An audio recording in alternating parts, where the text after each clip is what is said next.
तारीख जातीय गणित दिवस।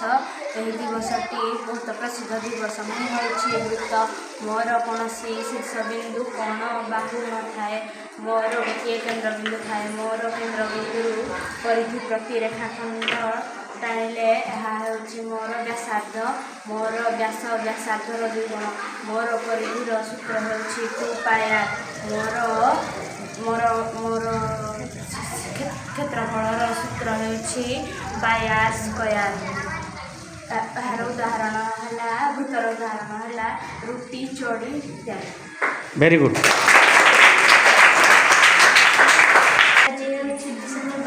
जातीय गणित दिवस। वर्ग चित्र मोर 4टी बाहु 4टी कोण 4टी शीर्षबिंदु अच्छी मोर 4 बाहु प्रत्येक कोण 90 डिग्री यहाँ वर्ग चित्र कहुए। मोर 4 कोण परिमाण समष्टि 360 डिग्री। मोर वर्ग चित्र परिसीमार सूत्र है 4 गुणन बाहु मोर क्षेत्रफल सूत्र है बाहु गुणन बाहु। मोर 4 बाहु समान कर्णद्वय समदैर्घ्य विशिष्ट समकोण समद्विखंड छेद करती। डिसेम्बर 5 यही दिवसटी प्रसिद्ध। मुझे आयोजित मोर 4टी बाहु 4टी शीर्षबिंदु और 4टी कोण रही मोर प्रत्येक कोण परिमाण हो 90 डिग्री। मोर परस्पर सम्मुखीन बाहु समान और मोर क्षेत्रफल सूत्र हो दैर्घ्य गुण प्रस्थ और परिसीमा सूत्र हो 2 गुण दैर्घ्य गुण प्रस्थ। अय चित्र उदाहरण हो इटा ज्यामिति बॉक्स मोबाइल फोन इत्यादि।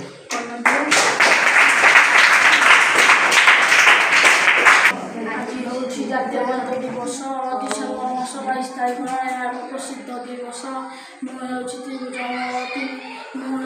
अर्थ अच्छी 3 भुज अर्थ अच्छी बाहु 3 बाहु विशिष्ट 3 बाहु समष्टि आबद्ध क्षेत्र को त्रिभुज कहुए। मुझे त्रिभुज मोर 3टी बाहु 3टी शीर्षबिंदु 3टी कोण मध्य विभक्त होती। मोर बाहु अनुसार मु 3 भाग विभक्त होती तथा समबाहु समद्विबाहु विषमबाहु जदि मोर 3टी बाहु समान होता है तेरे मु समबाहु त्रिभुज अटे। समद्विबाहु जदि त्रिभुज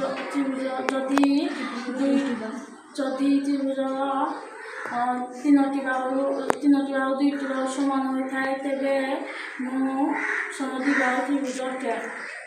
विषमबाहु जदि 3टी बाहु समान हुए ना तेरे विषमबाहु त्रिभुज कहवा। कोण अनुसार मु 3 भाग विभक्त होती तथा समकोण सूक्ष्मकोण स्थूलकोण। समकोण जदि कोण परिमाण 90 डिग्री होता है तेरे समकोण त्रिभुज कहवा। सूक्ष्मकोण जदि 0 अधिक 90 डिग्री कम तेरे सूक्ष्मकोण त्रिभुज कहवा। स्थूलकोण जदि 90 डिग्री अधिक 180 कम तेरे स्थूलकोण त्रिभुज कहवा। यार उदाहरण होची